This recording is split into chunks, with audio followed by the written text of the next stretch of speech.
Hello, thanks for being in a new video. This time I have unboxing of the ROG Zephyrus G14 edition 2024, a very interesting gamer's computer. So let's get started.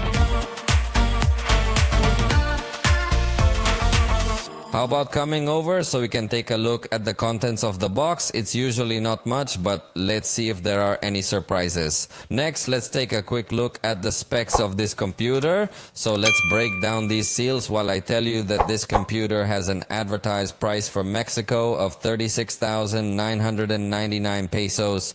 On screen, you see the reference price in dollars, just to give you an idea. Although remember that the prices here are not the same as over there. So let's see, in this part, it looks like a little carton comes to protect the computer. It looks like this box comes with more stuff than I was expecting. So let's take this box out first. Now I'm going to take out this other box, which is the computer. And lastly, it looks like here comes an accessory. So that's all the contents. Let's take a look at the accessory first, which looks like it's going to be a carrying case for this computer. That's something that I like. In other unboxings, I had already commented that many laptop manufacturers have a very simple box. It's practically just the computer and that's it. But in this case, I like that ASUS is one of those manufacturers that wants to differentiate itself in the box section. So this case comes with a pretty soft touch. Here you will be able to transport that computer safely. And of course, it comes with a nice touch of ROG, Republic of Gamers. And before I open up the computer box, let me open up the other box that came in here built in, which is possibly your charger, which, you know, on gaming computers is usually pretty big. So in this case, here it is. We're going to pull out your cable, which is also apparently going to be a little bit of a stretch.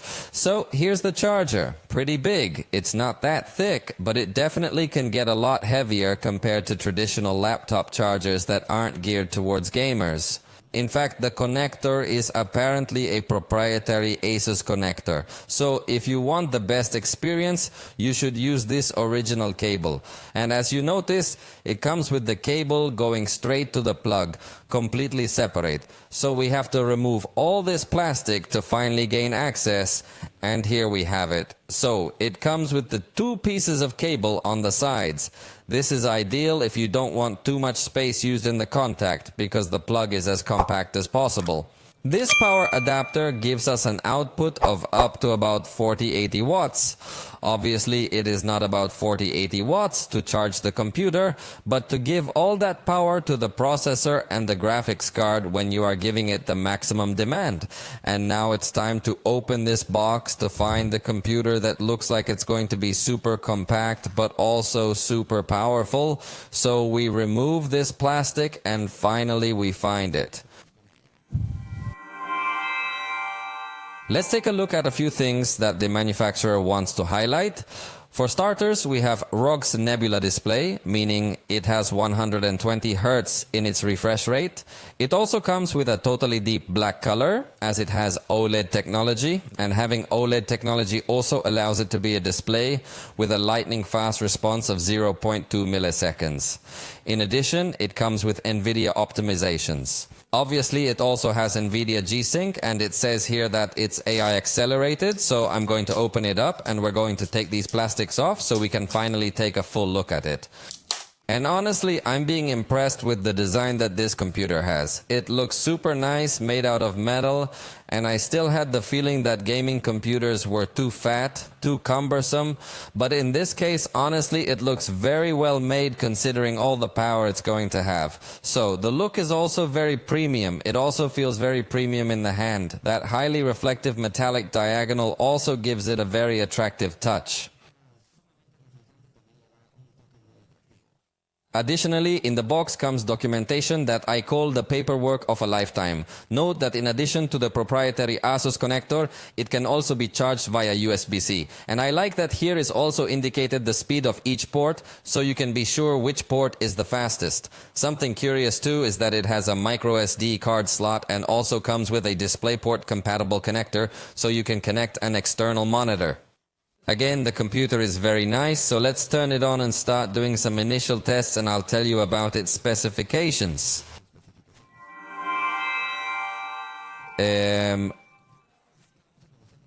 We already have the computer configured, so let's quickly get to know its specifications. The screen, as the name implies, is 14 inches with 3K resolution, so that's a pretty high resolution. It's a screen that's certainly going to meet a lot of expectations because it also gives us 120 Hz in its refresh rate. Although it's not touch, so there maybe it could improve. So maybe some people might want to have touchscreen depending on their usage habits, but we won't find it here. The keyboard comes backlit, and by the way, on this back cover, in addition to that line that I was telling you was metallic, as you notice, it comes with lights that are going to give it a decoration. Of course, you're going to be able to turn it off if you don't like it. Personally, I would keep it off, but I feel it looks much more elegant compared to the RGB lights, which I personally don't like at all, although that may also cause gamers to not be so okay with it being just white lights. You let me know in the comments what you prefer, white lights, RGB lights, or no lights. It comes with a special key to access the Armory Crate, which is the application that ASUS includes to customize everything that has to do with the gamer experience. Obviously, the first time you run it, it can take a bit longer to set everything up, and as you notice, it tells us here that it's called /lightning, and you can customize your own /lightning to look just the way you want it. We're also now introduced to a new resource monitor. You can also customize your wallpaper and some other things through this application. So here we can select the performance profile that we want it to have, the behavior of the lights, and of course customize also our macro experience and other things that have to do with the keyboard, our game library, and well, all these things we will see in more depth in the video review.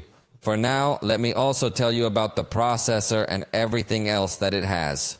As you realize, the processor is an AMD Ryzen 9, specifically 8945HS. It brings integrated graphics Radeon 780M, but of course it also brings dedicated graphics. In this case, NVIDIA GeForce RTX 4050 laptop. In terms of RAM, this model comes with 16 gigabytes and storage comes in a single 1 terabyte solid-state partition.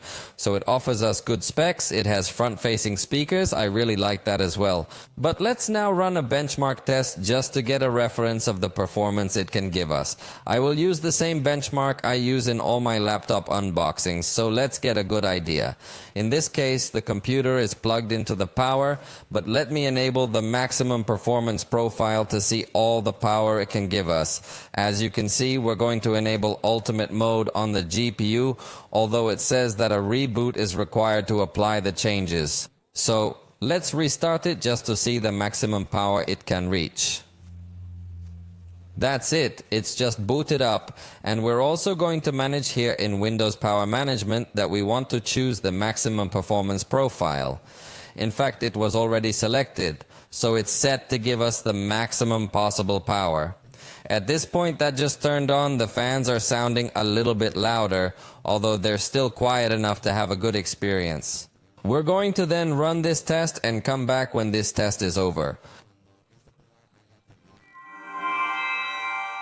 So here we have the results, 3,406 points on an overall score, 2030 on CPU. So it's pretty powerful, although on GPU it did the test using AMD integrated graphics and it gives us a score of 607. Although obviously in this case for very heavy work it will actually use the dedicated NVIDIA GeForce graphics that I mentioned to you a moment ago. But in the review we will see much more of its power with other tests. This has simply been a benchmark test. So now we're going to unplug the computer just to see if it drops its CPU score too much. There we have it unplugged and we're going to select the high performance profile. Right now it's balanced, but we're going to put max performance on an unplugged to see what the score would be. So we're going to start another test and here's the result. As you can see, it didn't drop in performance. In fact, in the overall score, it went up slightly. So it looks like it's a computer that will be able to give you good performance even unplugged from the power, although the power consumption will probably be a little high, but AMD usually has good power consumption. Anyway, you know, in the video review we will be doing a lot more testing. This has simply been a first look to give us an idea of the power that this computer can offer. For the moment, this has been all for this video. If you liked it, you know you can let us know. And we'll see you next time.